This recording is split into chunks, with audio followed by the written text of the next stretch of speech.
मैं वीरेंद्र कुमार जीएस का टीचर हूं। जीएस पढ़ाता हूं छोटे से शहर नवादा में। देखिए आप लोग भी कि छोटे शहर में भी कैसे टीचर रहते हैं। हमारा सब्जेक्ट है जीएस। ऐसा सब्जेक्ट है जो यूनिवर्स है, यूनिटी इन टोटलिटी है। इसमें दुनिया के सभी सब्जेक्ट का सुपरफिशियल ज्ञान है। इसलिए जीएस के बारे में कहा जाता है jack of all trades and master of none. Jack of all trades but master of none.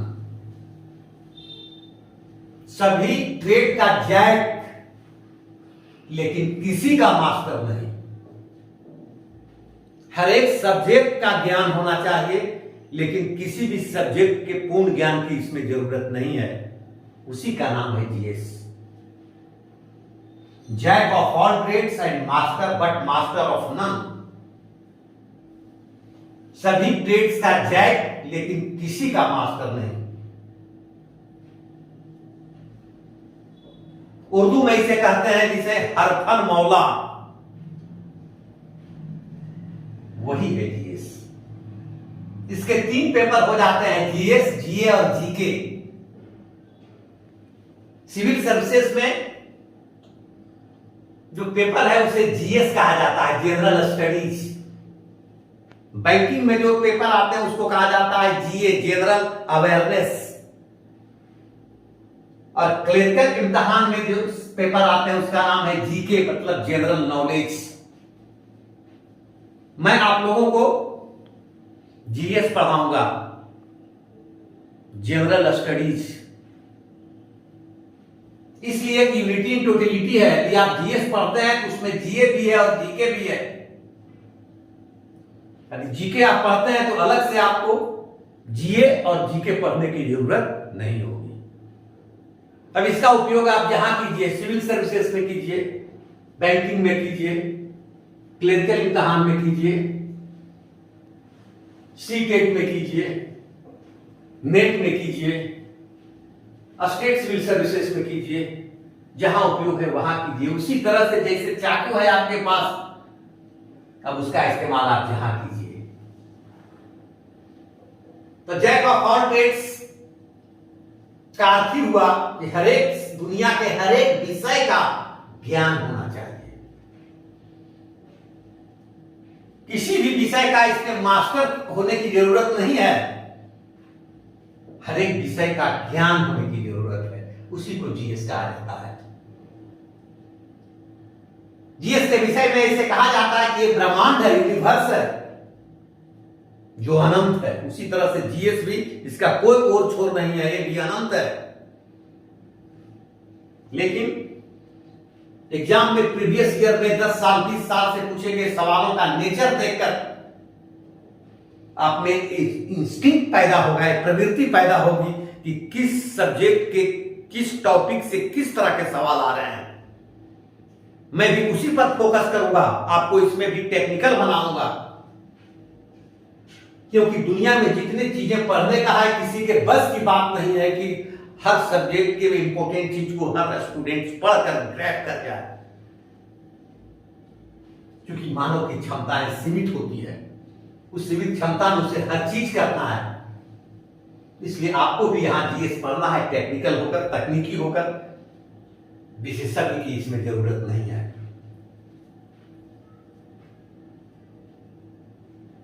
सबसे पहले पढ़ने के पहले आपको अपना मोरल बूस्टअप करना होगा, अपने आप को स्ट्रांग बनाना होगा। आप में से जितने भी हैं, जितने भी छात्र हैं, कोई भी हर एक सवालों का जवाब नहीं दे सकता।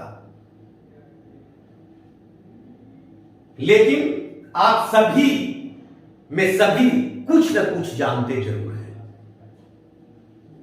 आप में से कोई भी हर सवाल का जवाब नहीं दे सकता, लेकिन आप में से सभी कुछ न कुछ जानता है। अच्छे टीचर अपने स्टूडेंट से सीखता है। मैं भी स्टूडेंट से बहुत सीखा हूं। मैं 1990 से जीएस का क्लास लेता रहा हूं। मैं पटना में भी बहुत दिनों तक कोचिंग चलाया, कैरियर में पढ़ाया, ईस्ट वेस्ट में पढ़ाया। आज भी पटना के कोचिंग वाले मुझे बहुत याद करते हैं, इसलिए कि मेरा प्रारंभिक शिक्षा दीक्षा पटना में हुई। स्कूलिंग, कॉलेज, यूनिवर्सिटी, मैं पटना कॉलेज से हिस्ट्री में बीए किया, पटना यूनिवर्सिटी हिस्ट्री में एमए किया। इम्तियाज अहमद मेरे बैचमेट थे, इसलिए उन्हीं के पिताजी के द्वारा स्थापित कैरियर इंस्टीट्यूट में, आईएएस इंस्टीट्यूट में पहले जीएस पढ़ाया। सिविल सर्विसेज में हमेशा कोशिश की, कुछ कुछ नंबर से मैं पिछड़ता चला गया। क्लर्कल इम्तिहान में कभी कोशिश नहीं की। अब मैं इसी पठन पाठन से जुड़ा हूं। मैं कोशिश करूंगा कि जीएस में जितना संभव हो आपको आप में ज्ञान भर दूं। इसमें मूलभूत रूप से जीएस का जो सब्जेक्ट मैटर होता है वो हिस्ट्री है, ज्योग्राफी है, पॉलिटी है, इकोनॉमी है, करेंट्स है, स्पोर्ट्स है, जनरल साइंस है, उसमें फिजिक्स है, केमिस्ट्री है, मैथ है, बॉटनी है, जूलॉजी है, कंप्यूटर साइंस है, यूनिवर्स साइंस है, स्पोर्ट्स है और दुनिया के सभी सब्जेक्ट इसमें आते हैं।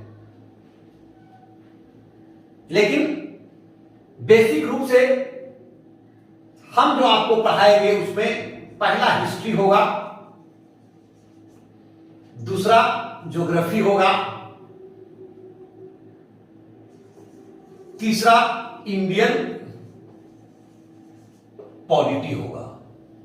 हिस्ट्री होगा, ज्योग्राफी होगा, इंडियन पॉलिटी होगा। तब आपका सिलेबस में क्या है इसका मुझे ज्ञान नहीं। यदि आप मुझे ज्ञान दे दें कि आपके सिलेबस में क्या है, आपको पढ़ना क्या है, मैं उसके अनुसार आपको पढ़ाऊंगा। फिलहाल मैं हिस्ट्री में इंडियन हिस्ट्री का एक टॉपिक पढ़ाकर आपको बताता हूं।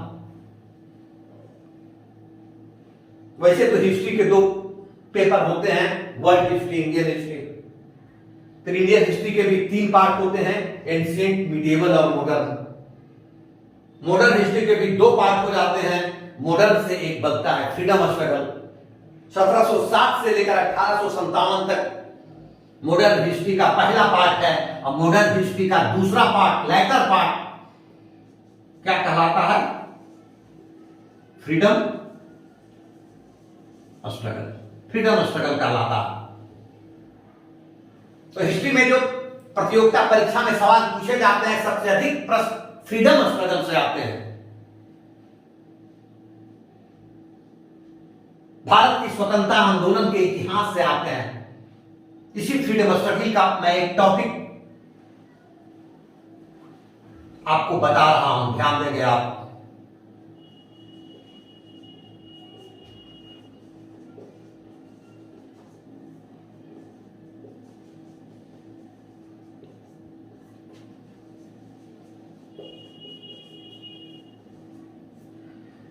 बंग भंग स्वदेशी बहिष्कार आंदोलन,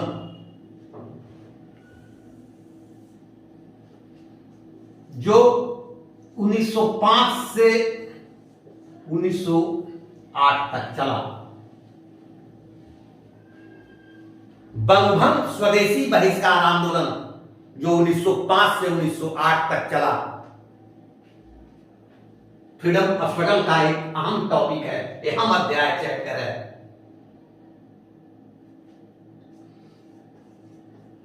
अठारह सौ 85 में इंडियन नेशनल कांग्रेस की स्थापना हुई।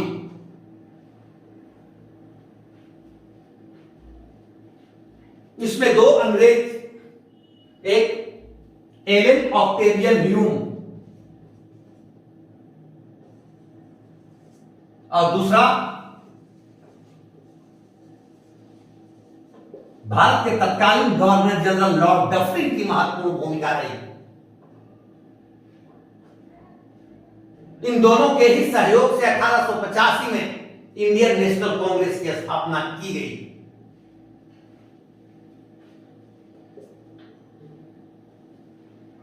ह्यूम, जो एक रिटायर्ड अंग्रेज आईसीएस ऑफिसर था,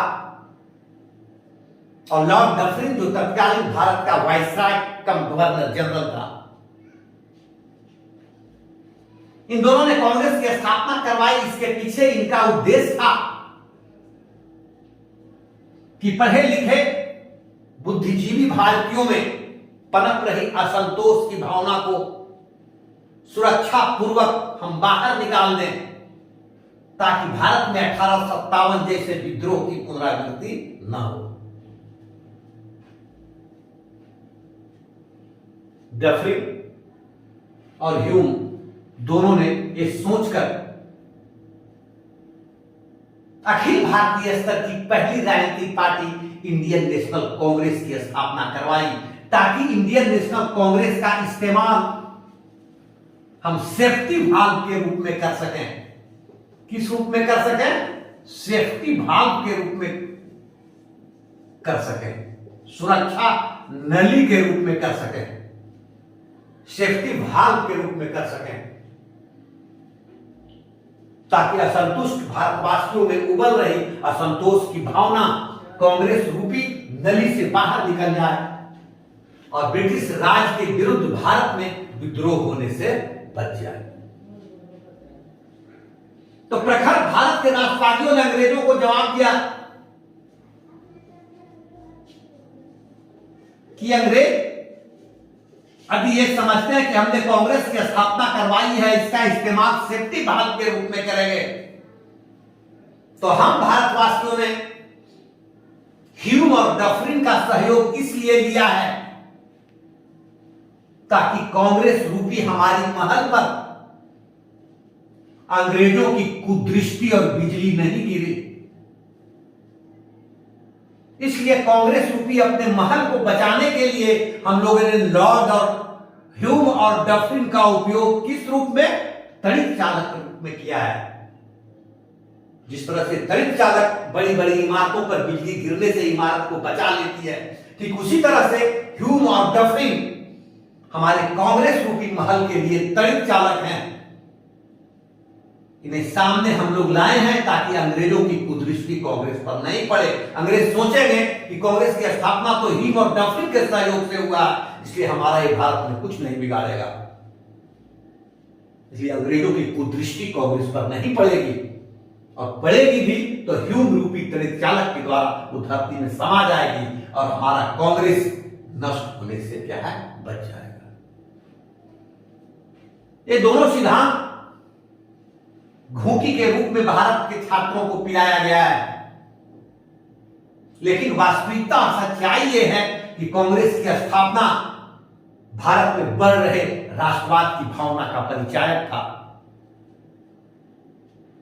1857 के विद्रोह के बाद लगातार पनप रहे राष्ट्रवाद की भावना की अभिव्यक्ति थी इंडियन नेशनल कांग्रेस, जिसकी स्थापना में दादा भाई नौरोजी, उमेश चंद्र बनर्जी, बंकिम चंद्र चटर्जी, दिनेश वाचा, सर सुब्रमण्यम अय्यर, केटी कैलन, बदरुद्दीन तैयब जी, सुरेंद्र नाथ बनर्जी, आनंद मोहन बोस जैसे प्रखर राष्ट्रवादियों की रही है। इंडियन नेशनल कांग्रेस का स्थापना सम्मेलन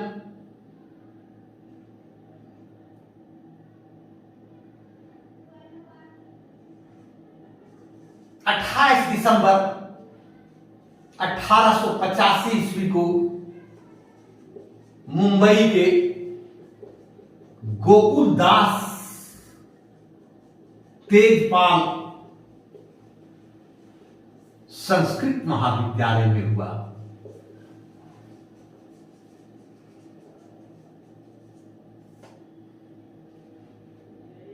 कांग्रेस की स्थापना 22 दिसंबर 1885 को मुंबई के गोकुलदास तेजपाल संस्कृत महाविद्यालय में हुआ, जिसमें 72 डेलीगेट्स प्रतिनिधि क्या है भाग लिए। कांग्रेस के स्थापना सम्मेलन का अध्यक्ष उमेश चंद्र बनर्जी बने। कांग्रेस के स्थापना सम्मेलन का अध्यक्षता उमेश चंद्र बनर्जी ने किया और कांग्रेस के प्रथम सम्मेलन में 72 डेलीगेट्स ने भाग लिया।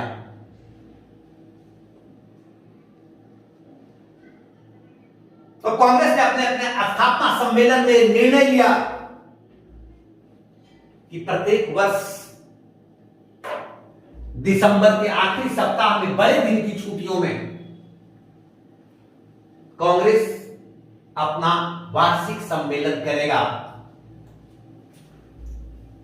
जो भारत के अलग अलग क्षेत्रों में होगा और अलग अलग क्षेत्रों में अलग अलग क्षेत्र के प्रतिनिधि इसकी अध्यक्षता करेंगे। कांग्रेस का जब स्थापना सम्मेलन शुरू हुआ तो दादा भाई नौरोजी के प्रस्ताव पर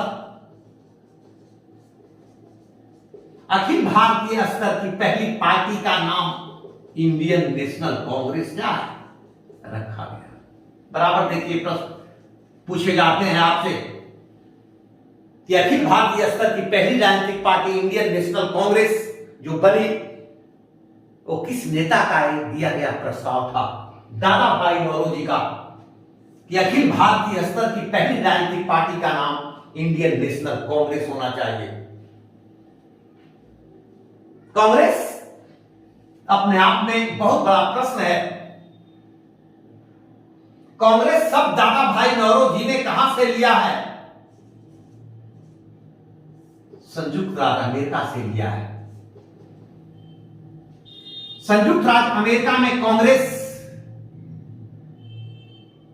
किसे कहा गया है? अमेरिकी संसद को कहा गया है, अमेरिकी विधायिका को कहा जाता है, जिसमें 2 सदन होते हैं। एक होता है हाउस ऑफ रिप्रेजेंटेटिव और दूसरा होता है सीनेट। दोनों को मिलाकर अमेरिकी विधायिका को क्या कहते हैं? कांग्रेस। दोनों को मिलाकर अमेरिकी विधायिका का नाम है कांग्रेस। कांग्रेस का हिंदी में अर्थ क्या होता है? जनसमूह। जनसमूह। ये दोनों प्रश्न देखिए पीटी में बार बार पूछे जाते हैं। दादा भाई नौरोजी ने प्रस्ताव रखा था कि अखिल भारतीय स्तर की पहली पॉलिटिकल पार्टी का नाम कांग्रेस होना चाहिए। कांग्रेस अपने स्थापना से लेकर समय आगे बढ़ता गया। पहला सम्मेलन कहां हुआ? बंबई में। दूसरा कहां हुआ? कलकत्ता में। तीसरा कहां हुआ? मद्रास में। चौथा कहां हुआ? इलाहाबाद में। पांचवा कहां हुआ? फिर बंबई में। छठा कहां हुआ? कलकत्ता में। अलग अलग क्षेत्रों में सम्मेलन होने लगे और जैसे जैसे समय आगे बढ़ता गया कांग्रेस मजबूत होती गई। 1887 ईस्वी से अंग्रेजों ने तब कांग्रेस के प्रति अपनी कुदृष्टि डाली और 1887 से अंग्रेजों ने कोशिश की कि कांग्रेस को क्या है? भंग कर दिया जाए, भंग कर दिया जाए। अंग्रेज इस प्रयास में लगे, लेकिन अंग्रेजों ने ज्यों-ज्यों कांग्रेस को भंग करने की कोशिश की, कांग्रेस धीरे धीरे क्या है? मजबूत होता चला गया। कांग्रेस इतना मजबूत बन गया कि अभी अंग्रेजों की आंखों की किरकिरी हो गया। अभी कांग्रेस भारत में राष्ट्रीय आंदोलन का वाहक बन गया। अब ये कांग्रेस भारत में राष्ट्रीय आंदोलन का नेतृत्व करने लगा। अब अंग्रेजों ने कांग्रेस के प्रति कुदृष्टि डाली, लेकिन ये कुदृष्टि की चरम सीमा किस वायसराय के काल में देखने को मिली? लॉर्ड कर्जन, जब भारत का गवर्नर जनरल बनकर आया 1899 से लेकर ये कब तक रहा? 1905 तक। कौन? Lord Curzon. लॉर्ड कर्जन को दादा भाई नौरोजी लॉर्ड कर्जन को लाला लाजपत राय ने क्या कहा है?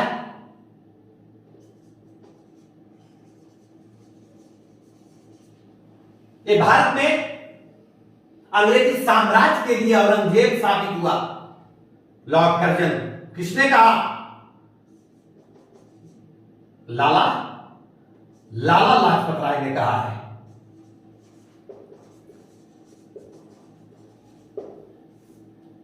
कि लॉर्ड कर्जन भारत में अंग्रेजी साम्राज्य के लिए औरंगजेब साबित हुआ। जिस तरह औरंगजेब मुगल साम्राज्य के पतन के लिए उत्तरदायी था, ठीक उसी तरह से लॉर्ड कर्जन भारत में अंग्रेजी साम्राज्य के पतन का बीजारोपण कर दिया। लॉर्ड कर्जन ने बहुत सारे अच्छे कार्य किए, लेकिन लॉर्ड कर्जन ने ही, ध्यान देंगे हम विषय पर आ रहे हैं, 16 अक्टूबर 1905 ईस्वी को बंगाल को 2 भागों में क्या किया? बांट दिया। यही लॉर्ड कर्जन 16 अक्टूबर 1905 ईस्वी को बंगाल को 2 भागों में बांट दिया। एक भाग में पूर्वी बंगाल और असम को रखा, दूसरी भाग में पश्चिम बंगाल जो आज कहलाता है, इसमें बिहार और उड़ीसा को रखा। लॉर्ड कर्जन ने घोषणा किया कि बंगाल बहुत बड़ा प्रांत है। बंगाल बहुत बड़ा प्रांत था भी। उस समय बंगाल की आबादी 7,85,00,000 थी, भारत की कुल आबादी का 1/4। कर्जन ने कहा बंगाल बहुत बड़ा प्रांत है, हम इसे चाह कर भी विकास के पथ पर नहीं ले जा पाते।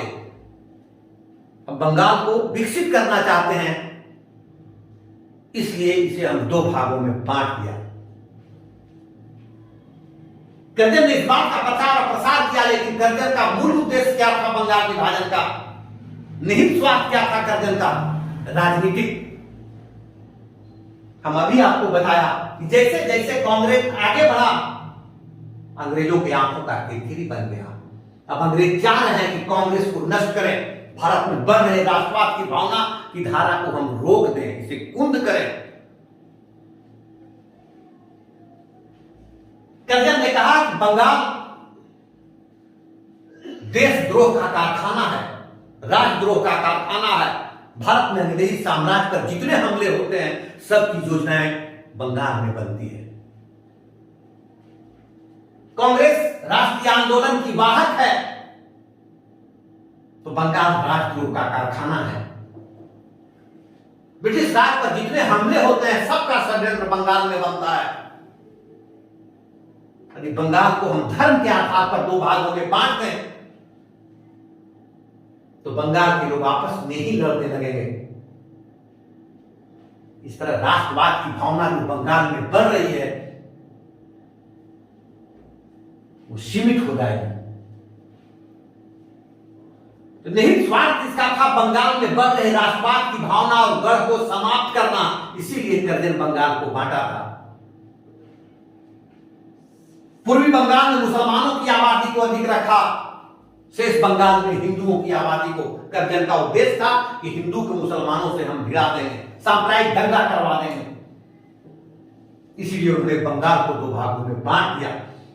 कर्जन के इस बंगभंग के विरुद्ध में जो आंदोलन लगभग देश में भड़क गया, उसी आंदोलन का दूसरा नाम क्या है? स्वदेशी बहिष्कार। क्योंकि आंदोलन बंगभंग को लेकर शुरू हुआ, इसलिए इसका पहला नाम क्या है? बंगभंग आंदोलन। कर्जन ने जो बंगाल को बांटा, उसी के विरुद्ध यह आंदोलन की शुरुआत होती है। जो ही बंगभंग की योजना 20 जुलाई 1905 को कर्जन के द्वारा प्रकाशित की गई, पूरे बंगाल में आंदोलन हो गया। 7 अगस्त 1905 ईस्वी को कलकत्ता के टाउन हॉल में बंगाल के प्रमुख राष्ट्रवादियों ने कलकत्ता के टाउन हॉल में एक बैठक बुलाई। आनंद मोहन बोस, सुरेंद्र नाथ बनर्जी इसमें महत्वपूर्ण भूमिका निभाए।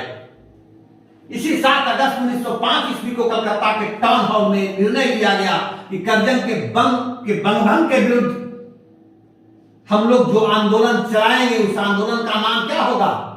स्वदेशी बहिष्कार आंदोलन। हम लोग विदेशी वस्तुओं का बहिष्कार करेंगे, अंग्रेजी वस्तुओं का बहिष्कार करेंगे और भारत में बनी हुई वस्तुओं का क्या है? प्रयोग करेंगे। स्वदेश में बनाकर उसका उपयोग करेंगे और अंग्रेजी राज के द्वारा बनाकर भारत में बेची जाने वाली वस्तुओं का प्रयोग करने से क्या है? इनकार करेंगे। इसलिए इस आंदोलन का नाम पड़ गया स्वदेशी बहिष्कार आंदोलन। ये प्रस्ताव किसने रखा? कृष्ण कुमार मित्र ने रखा। इस स्वदेशी और बहिष्कार आंदोलन के प्रचार और प्रसार के लिए उस समय 3 पत्र बंगला भाषा में निकलने लगे। सुरेंद्र नाथ मित्र का कौन सा पत्र? बंगाली। पृथ्वी चंद्र राय का कौन सा पत्र? संजीवनी।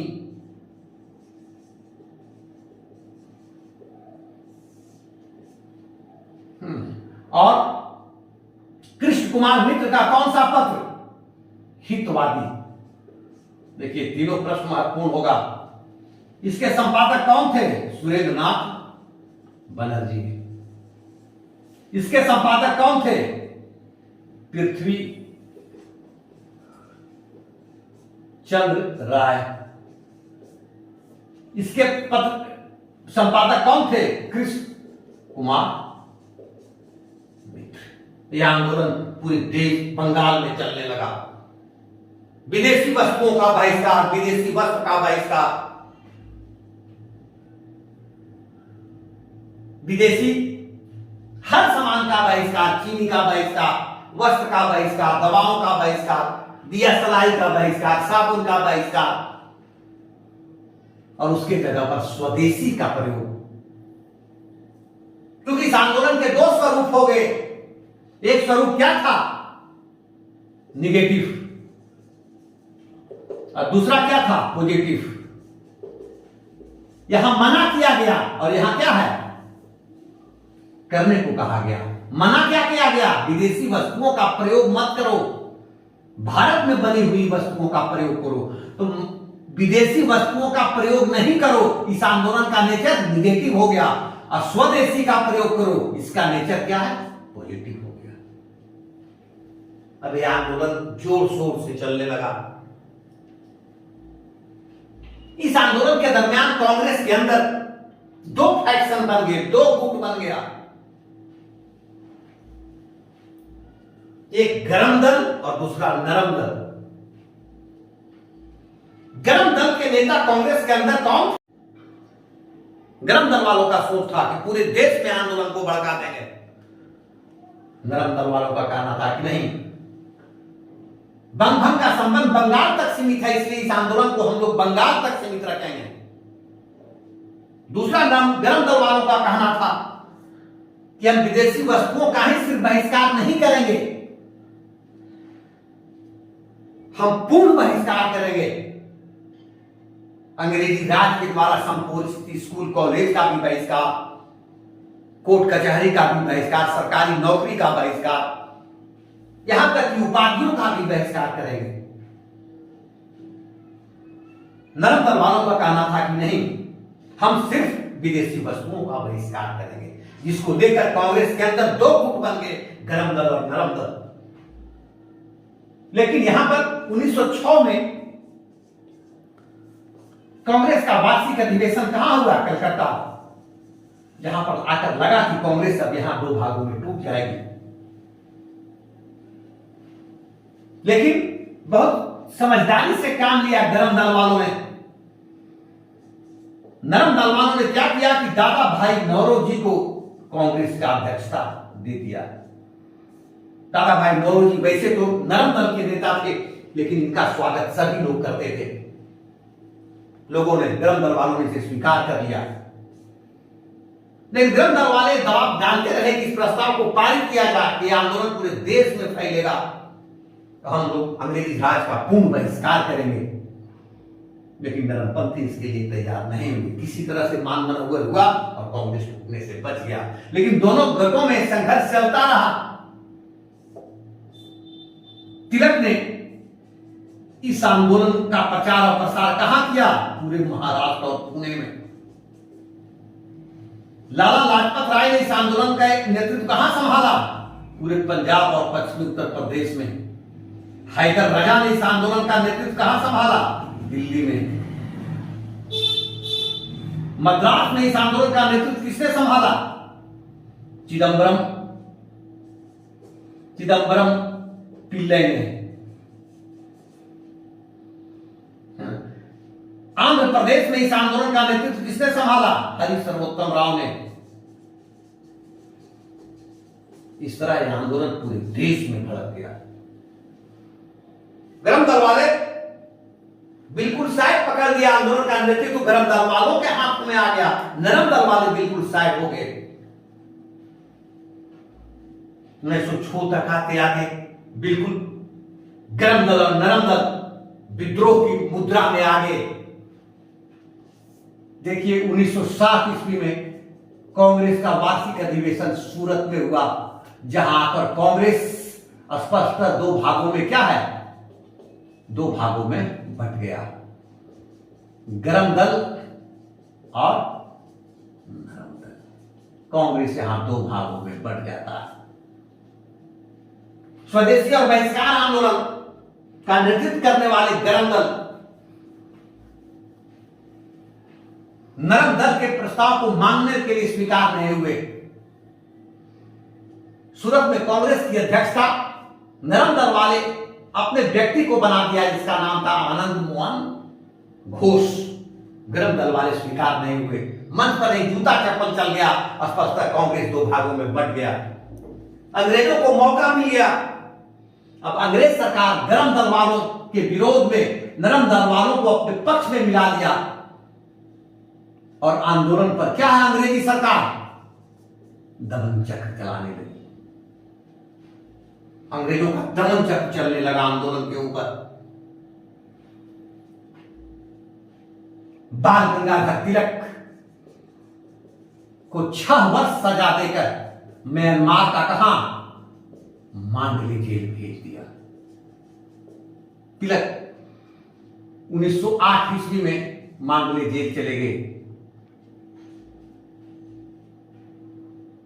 अरविंदो घोष और बिपिन चंद्र पाल, देखिए प्रश्न बराबर आता है।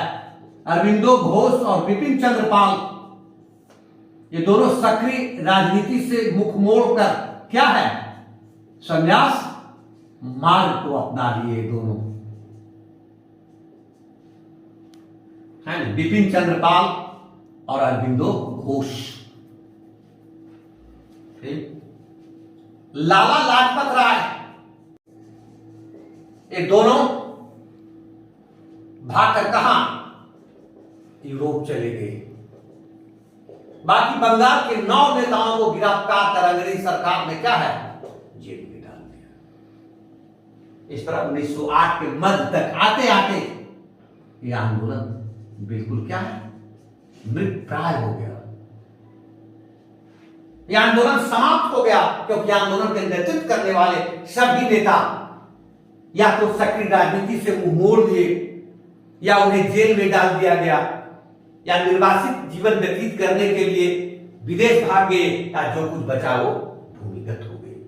कांग्रेस दो भागों में टूट गया। अंग्रेजों का दमन चक्र चला और यह आंदोलन मृत प्राय सा हो गया। लेकिन यह आंदोलन अपना काम कर गया। राष्ट्रवाद की भावना को